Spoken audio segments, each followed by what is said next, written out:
Part की शुरुआत होती है एक नए सिरे के साथ में, जहां पर हम लोग देख पाते हैं सभी के सभी मास्टर्स को, जहां पर उन लोगों की मीटिंग लगी हुई होती है और उनके सामने खड़े हुए होते हैं सुप्रीम एल्डर, जो कि ये कहने लगते हैं कि दाओ सेक्ट और जेन सेक्ट दोनों ने ही एक एक करके आकर हमारी इंपीरियल एकेडमी के गेट को ब्लॉक किया, जिसकी वजह से मुझे भरोसा है कि आप लोग इस बात को तो काफी अच्छे तरीके से समझ चुके होंगे कि नॉर्मल एकेडमी के स्कॉलर्स और चूजन डिसाइपल्स के बीच में क्या फर्क होता है। जो बात सुनते ही उनका जवाब देते हुए कहने लग जाते हैं स्वॉर्ड पवेलियन के मास्टर कि हाँ, आपने जो कहा है वो बात एकदम सही है, क्योंकि फर्क एकदम साफ साफ नजर आता है, क्योंकि जो चुने गए डिसाइपल होते हैं उनका टैलेंट और उनकी जीनियसनेस एक अलग ही लेवल पर होती है। और जब बात आ जाती है उन टैलेंटेड लोगों की जो कि एकेडमी के अंदर सबसे ज्यादा कल्टीवेशन को रखते हैं या उनका टैलेंट काफी गजब का होता है, तब बारी आती है इसकी कि पूरे सेक्ट में कौन ज्यादा सबसे ताकतवर है। अपने अपने सेक्ट में तो कोई ना कोई एक न एक जीनियस होता ही है, लेकिन जब बात आती है किसी दूसरे सेक्ट के जीनियस के साथ में फाइट करने की तो कोई भी सामने नहीं आता। जो बात सुनते ही मास्टर बाशान कहने लगते हैं कि देखो, मैं तो इसके बारे में पहले से ही बोल चुका हूँ कि हम लोगों को सभी के सभी स्कॉलर्स की कुछ कैटेगरीज को बना लेना चाहिए उनकी एबिलिटीज के हिसाब से, ताकि उनको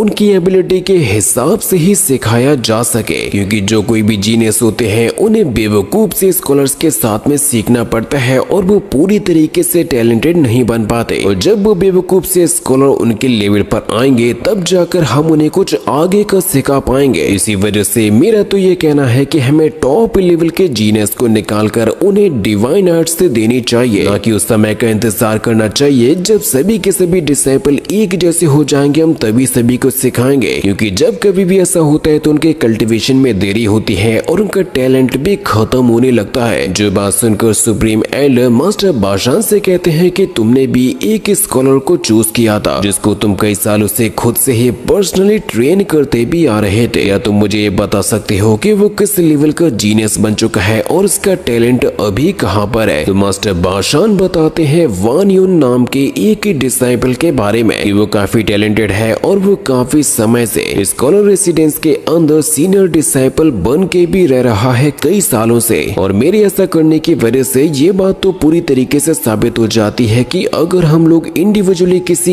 एक डिसाइपल को सिखाएंगे तो वो चीज ज्यादा इफेक्ट करेगी, ना कि ग्रुप में डिसाइपल्स को सिखाना। जिनका जवाब देते हुए सुप्रीम एल्डर कहते हैं कि हाँ, शायद ऐसा हुआ है, क्योंकि कई सारे टैलेंटेड डिसाइपल थे जिनको अपने टैलेंट को दबाना पड़ा सिर्फ और सिर्फ एकेडमी की कमी की वजह से, क्योंकि हम उन्हें बेहतर तरीके से सिखा नहीं सकते थे। देखिए, अब आप सभी लोग इस बात के बारे में तो जानते ही हो कि मेरे रिटायर होने का समय आ चुका है। इसी वजह से डायरेक्टर बाशान मेरे जाने के बाद सारी की सारी जिम्मेदारी आपके ऊपर ही आ जाएगी, और मैं आपको इस एकेडमी के अंदर मेरे बाद सबसे काबिल भी मानता हूँ। और साथ ही साथ मैं इन चीजों के बारे में नेक्स्ट मास्टर से भी डिस्कस कर चुका हूँ, जिन्होंने मुझसे ये कहा था कि एकेडमी के मास्टर्स को एकेडमी के अंदर से कुछ खास डिसाइपल्स को चूज करना होगा, जिससे कि उनको नाम दिया जाएगा एकेडमी डॉक्टर का, यानी कि एक ऐसा खास डिसाइपल जो कि पूरी की पूरी एकेडमी के अंदर सभी से बेस्ट हो, और उसको टीच करेंगे खुद मास्टर बाशान। और अगर आप जीनियस डिसाइपल को सिखाने वाला जीनियस तरीका सीख जाओगे तो हमारे पास में एक बहुत ही अच्छा आइडिया आ जाएगा, और यही हम लोग हमारी बाकी की एलिमेंट्री और यूनिवर्सिटीज के ऊपर भी अप्लाई कर देंगे, जिससे कि सिर्फ और सिर्फ हमारे पास में टैलेंटेड लोग ही बचेंगे, और फिर जीनियस लोगों की संख्या इस तरीके से बढ़ेगी जितना कि हम लोगों ने सोचा भी नहीं होगा, और हमारी एकेडमी का पावर लेवल इतना ज्यादा बढ़ जाएगा जितना कि किसी मेजर सेक्ट के पास में भी नहीं होगा। यानी कि हमें आगे बढ़ने से और नेशनल मास्टर के सपने को पूरा होने से कोई भी नहीं रोक पाएगा। जो बात सुनते ही मास्टर बाशान कहते हैं कि फिर डायरेक्टर आप ही मुझे बता दीजिए कि आखिर आपने किसको चूज किया जिसे आप इस एकेडमी का सबसे काबिल डिसाइपल मानते हो। जिनका जवाब देते हुए सुप्रीम एल्डर कहने लग जाते हैं कि इस एकेडमी का जो एकेडमी डॉक्टर है उसके तुम्हारे साथ में काफी अच्छे खासे कनेक्शन है, इसीलिए मैं ये चाहता हूँ कि तुम खुद ही जाकर उसको परखो और इसके बारे में पता लगा लो। जिसके फिर अगले ही सीन में हमें डायरेक्टर बाशान और उनके बुल को दिखाया जाते हैं डॉर्मिटरीज की तरफ जाते हुए, जहाँ पर रहते हैं डिसाइपल्स, और उसी तरफ जाते हुए ये कह रहे थे कि यकीन नहीं होता कि सीनियर डायरेक्टर ने किसी ऐसे को चूज किया है जो कि यहाँ पर डाजू से आया था, और वो आखिर ऐसा कैसे कह सकते हैं कि उसके कनेक्शन मेरे साथ में है। जहाँ पर अब हम लोगों को सामने दिखाया जाता है चिन्मो को, क्योंकि वही है जो कि आया था डाजू से, और सुप्रीम एल्डर की नजरों में यही सबसे पावरफुल भी है। और चिन्मो तो यहाँ पर वैसे भी मास्टर बादशाह के लिए ही खड़ा हुआ था। वो उनसे कहता है कि आपको मेरे लिए ही भेजा गया है। और जब यहाँ पर दरवाजे पर बनी हुई कैलीग्राफी को देखते हैं तो वो ये कहने लगते हैं कि इस बच्चे की जो कैलीग्राफी है वो सेंट कैलीग्राफी पवेलियन के लोगों से तो ज्यादा बेहतर है। मास्टर बादशाह को चाहे कुछ भी हो जाए लेकिन चिन्मो को परखना ही होगा, क्योंकि ये ग्रैंड एल्डर का ऑर्डर है। इसी वजह से वो चिन्मो से कहते हैं कि अब से हम दोनों साथ में मिलकर ही रहने वाले हैं, क्योंकि तुम काफी समय से काफी ज्यादा गड़बड़ मचाती आ रहे हो। इसी वजह से अब मुझे तुम्हारे ऊपर नजर रखनी होगी। जो कि आगे निकल जाते हैं, और जब वो ब्लू बुल यहाँ से निकलने वाला था तो चिन्मो उसको धमकी देते हुए कहता है कि तुमने मुझ पर हिट किया था, मैं भूलूंगा नहीं। अभी तक मेरा बदला पूरा नहीं हुआ है। मैंने सिर्फ और सिर्फ तुम्हें अनकॉन्शियस किया था। क्या तुमने कभी भी मुझ जैसा अच्छा इंसान देखा है जिसने तुम्हें सिर्फ बेहोश किया, ना कि तुम्हें मारा है? जिनका जवाब देते हुए मास्टर बादशाह कहते हैं कि अच्छे लोग और वो भी तुम्हारे जैसे होते हैं। मैंने तो कभी सोचा ही नहीं था कि वो तुम्हारे जैसे भी होते होंगे। तभी फिर हम लोग वहीं पर बैठे हुए देख पाते हैं हुलिंगर को, जो कि यहाँ पर मौजूद लोगों से पैसे ले रही होती है और उन लोगों के सामान को लौटा रही थी। और एक लड़की यूनियो के कपड़ों को लेने के लिए आई होती है, क्योंकि उनको चुरा लिया था हुलिंगर ने। जब वो ऐसा कर ही रही थी तो उसके पीछे से तभी वहाँ पर पहुँच जाते हैं मास्टर बादशाह।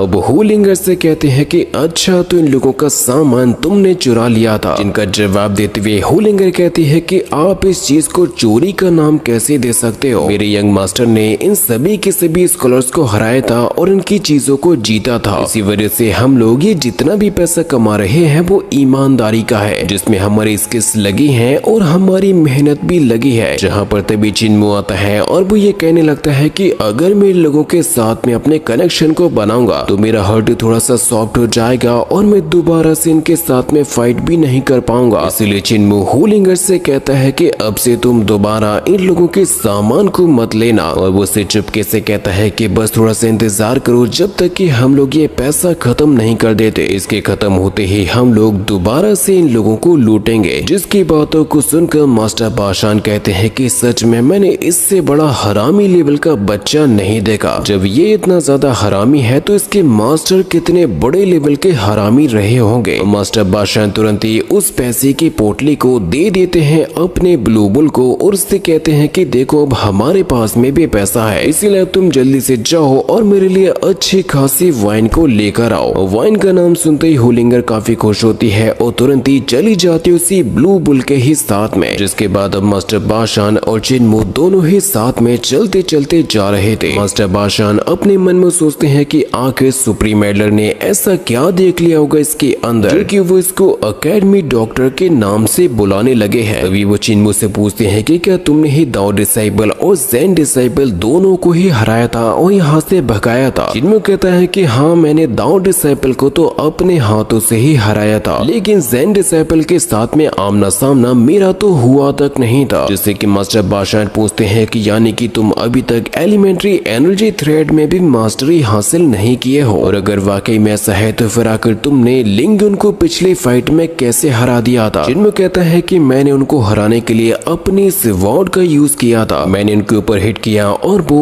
उसी अटैक के साथ में ही हार गए थे। जो बात सुनकर मास्टर बादशाह भी चौंक जाते हैं और ये कहने लगते हैं कि आखिर मैं ये कैसे मान लूं कि तुम्हारे केवल एक अटैक की वजह से वो लिंगन हार गया था? वो चिन्मो से कहते हैं कि ठीक है, मैं अपनी डिवाइन पावर्स को शील कर देता हूँ, अब तुम मेरे ऊपर हमला करो, और वो भी इस लकड़ी से। अब बताओ जरा, क्या तुम मुझे हरा सकते हो? जहाँ पर चिन्मो अपनी एनर्जी से उसी लकड़ी के साथ में जैसे ही हिट करता है मास्टर बादशाह के ऊपर तो वो तो दीवार को फाड़ते हुए उसी में धंस जाते हैं। और चिन्मो कहता है कि सेम इसी तरीके से मैंने लिंगन को भी हराया था। जो चीज देखकर तो मास्टर बादशाह काफी खुश होते हैं और ये कहने लगते हैं कि मुझे लगा था कि लिंगन ने तो बेकार में ही हार मान ली थी, लेकिन अब मुझे यकीन हो चुका है कि उसने खुद से ज्यादा पावरफुल बंदे से पंगा ले लिया था। जब मैं तैयार होने के बाद भी तुम्हारे अटैक को ब्लॉक नहीं कर पाया, फिर आकर वो तो क्या ही कर पाता। लेकिन इस एक सिंगल अटैक की वजह से उनको चिन्मो की कमजोरी के बारे में पता लग गया था, जो कि होता है उसका लेफ्ट शोल्डर। इसीलिए वो चिन्मो से कहते हैं कि अभी तो तुम्हें ट्रेनिंग करने की काफी ज्यादा जरूरत है, तब जाकर तुम अपनी मूव्स को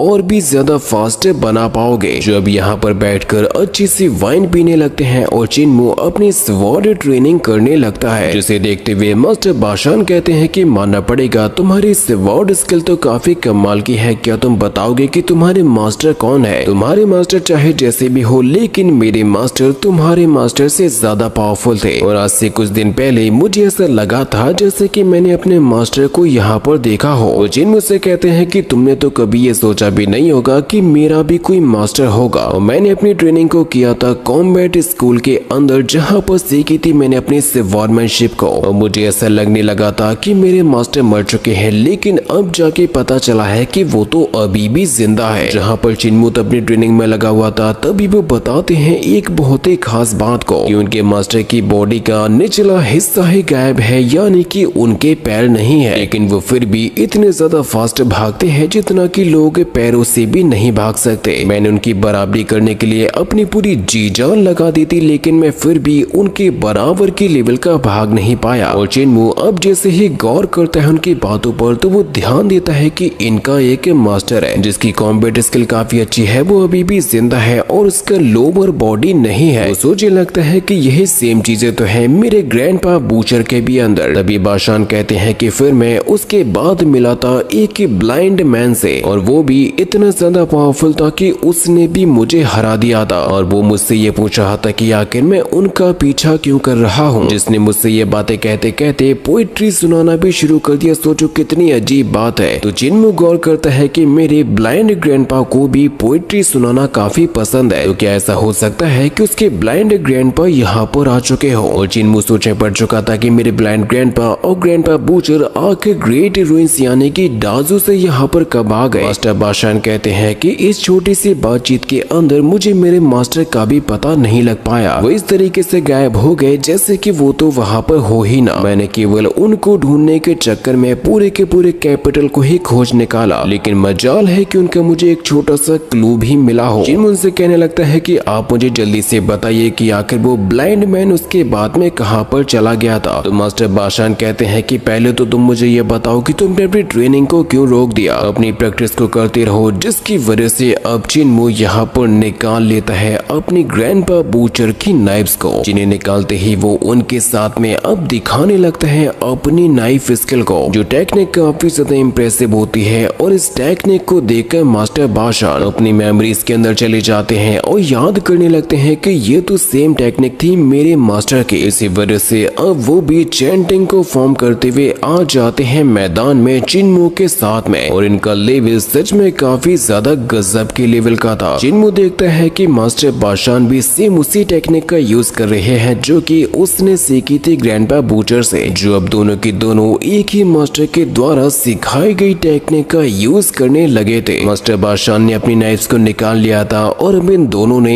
एक दूसरे के साथ में टकराना शुरू कर दिया था, जिन दोनों के ही मन में एक दूसरे को हराने की इच्छा नहीं थी बल्कि बहुत ही ज्यादा खुशी थी, क्योंकि ये दोनों के दोनों होते हैं एक ही मास्टर के डिसाइपल, और यहाँ पर दोनों मिलकर आसमान को चीरने वाली उसी सेम टेक्निक का ही यूज करते हैं, जो नजारा भी देखने में बहुत ही ज्यादा ऑसम लेवल का लग रहा था। और ऐसा होने की वजह से अब ये दोनों के दोनों एक दूसरे को ग्रीट भी करते हैं। चिन्मू मास्टर बाशान को सीनियर ब्रदर और वो चिन्मू को जूनियर ब्रदर कह के भी बुलाते हैं। जिसके बाद अब रात हो जाती है और ये दोनों ही एक दूसरे के साथ में बातें करने लगते हैं। चिन्मू उनसे कहता है कि यानी कि आप भी ग्रैंडपा बूचर के ही डिसाइपल हो और आप किलिंग नाइफ टेक्निक को इतना बेहतर तरीके से जानते हो कि मैंने तो कभी सोचा भी नहीं था। जो बात सुनते ही बाशान कहता है कि तुम ये कौन सी पिक किलिंग की बात कर रहे हो, क्योंकि मेरी जो टेक्निक है उसको कहा जाता है 8 हेवनली ब्लेड फॉर्म, और इस टेक्निक को खुद मेरे मास्टर के द्वारा ही नाम दिया गया था, क्योंकि उनको पहले के समय में जाना जाता था हेवनली ब्लेड के नाम से। और चिन्मू शौक होते हुए कहता है कि अच्छा, तो मेरे ग्रैंडपा बूचर का पहले नाम था हेवनली ब्लेड, या फिर चाइनीज में उनको जियान दाओ भी कह सकते हैं। तभी मास्टर बताते हैं कि पहले के समय में जियान दाओ का एक दुश्मन भी हुआ करता था, जिसके बारे में मास्टर ने मुझे बताया था, और वो ऐसा दुश्मन था जो कि सिर्फ दूसरे का नाम जानकर उसे काफी बुरी तरीके से हरा भी सकता था। और यही वो रीजन है जिसकी वजह से हमारी मास्टर अपना नाम बहुत ही कम लोगों को बताते थे। जिन्मो अपने मन में सोचता है कि वो बंदा कितना ज्यादा पावरफुल होगा जिसकी वजह से मेरे मास्टर को अपना नाम छुपाना पड़ गया था। मास्टर बाशान कहते हैं कि तुम ये बात तो जानते ही हो कि ग्रेट रेंज कितना ज्यादा खतरनाक है। उन्होंने अपनी लोअर बॉडी को गवा दिया, ना जाने उन्होंने इतने साल कैसे बिताए होंगे। वो जिन्मो से कहते हैं कि मुझे बताओ जरा, क्या उन्होंने कभी किसी ऐसे खतरे का सामना किया जिससे वो लड़ ना सके, या फिर कहीं उन्हें तुम्हारी वजह से जिंदगी में कोई दिक्कत तो नहीं आई थी। जिनका जवाब देते हुए जिन्मो कहता है कि आप चिंता मत करो, वो एकदम ही ठीक है और मेरे ग्रैंडपा बूचर एक बहुत ही ज्यादा अमेजिंग पर्सन भी है और उनके हाथ इतने ज्यादा स्ट्रॉन्ग है जिनकी मदद से जब वो क्रॉल करते हैं तो ऐसा लगता है जैसे कि वो उड़ रहे हो। मास्टर बाशान कहते हैं कि तुमने मेडिसिन बनाने की टेक्निक्स को सीखा था पॉइजन किंग से, और अगर मैं किसी तरीके से अपने मास्टर की आधी बॉडी को ढूंढ लेता हूँ तो मुझे बताओ जरा, क्या तुम्हारे पास में कोई ऐसा तरीका है जिसकी मदद से उनकी उस बॉडी को रीअटैच किया जा सकता है। जिन्मो कहता है कि हाँ बिल्कुल, मेरे पास में एक काफी अच्छा तरीका है और वो है माउंटेन गेट पर रहने वाले उस ग्रीन ड्रैगन की सलाइवा, जो कि इतने गजब की लेवल का ट्रीजर है कि आपने ऐसा कभी भी देखा नहीं होगा। वही तरीका है जिससे ह्यूमन फ्लैश भी जोड़ा जा सकता है। उसकी मदद से टूटी हुई हड्डियों को भी जोड़ सकते हैं और फटे हुए मांस को भी रीजेनरेट किया जा सकता है। जो बात सुनकर मास्टर बाशान समझ जाते हैं कि यानी कि जिन्मो ने उनके ब्लू बुल को खुद के फायदे के लिए नहीं बल्कि ड्रैगन की सलाइवा को लेने के लिए किया था। इसी वजह से अब उनके मन में जिन्मो के लिए 1% भी गुस्सा तो बचा ही नहीं था। जिन्मो कहने लगता है कि सीनियर ब्रदर, अब आप मुझको बताइए कि आखिर हमारे ग्रैंडपा बूचर की वो लोअर हाफ बॉडी कहाँ पर है जिसकी मदद से मैं उनकी हेल्प कर सकूं। जैसे कि मास्टर बाशान जिन्मो को बताने लग जाते हैं आज से 200 साल पहले की एक कहानी को, जब उनके मास्टर की जो लड़ाई है वो हो गई थी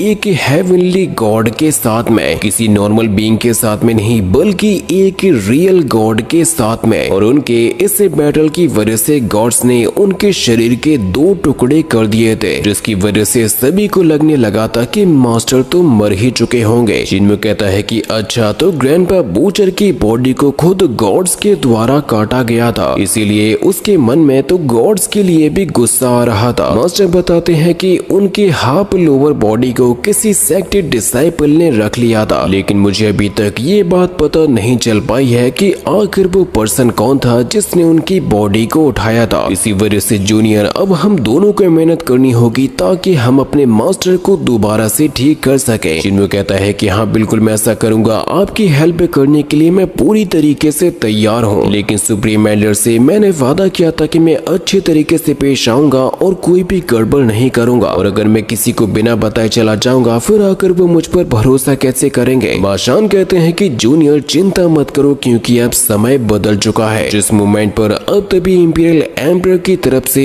एक अध्यादेश को जारी किया गया था, जिसे सुनने के लिए सभी के सभी लोग वहां पर पहुंच जाते हैं और इस अध्यादेश का सम्मान करते हुए जितने भी डिसाइपल और स्कॉलर, यहाँ तक कि मास्टर भी अपना सर झुका दिए थे। और यहाँ पर असल में अनाउंसमेंट की जा रही थी जिन्मो के बारे में, जिसके आगे का पार्ट